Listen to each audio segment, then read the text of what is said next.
சரிடா போடா, நான் கேன மூதேவியாக இருந்துட்டு போயிட்டு போகிறேன். நீ நல்லா வரலட்சுமியாக இருப்போ. நீ சொன்னதுனால நான் அப்படி இருந்துட்டு போகிறேன்னா என்ன? ஆ, போ போ, நீயாச்சும் வேலையாச்சு. நான் எதுக்கு பில் பண்ண போகிறதும் இல்லை, இது பண்ண போகிறது. கடவுள் எப்படி விட்டுருக்காரோ அப்படித்தான் போய்கிட்டு இருக்கு. போ, மேலே பாரு, கீழே பாரு.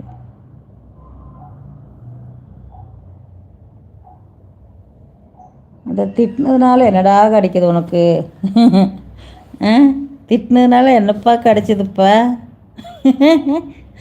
ஒரு 5 ரூபா 10 ரூபா கிடச்சிதா? சாக்லேட் கிடச்சிதா? அட பாவி, திட்டுறா திட்டுறா, உனக்கு என்ன தம் இருக்குதோ திட்டுறா. போ புஜுக்குட்டி, புஜுக்குட்டி, அவங்களும் எங்கடா போயிட்டாங்க? திட்டுறா, உன் நோக்கத்துக்கு திட்டுறா. நானும் உனக்கு போட்டு இன்னொரு திட்டலாம். நல்லா திட்டு விடு போட்டு. திட்டினா என்ன மோசம் போச்சு தெரியுதா? ஆடங்கொய்யால திட்டினா என்ன மோசம் போச்சு இப்போ? நான்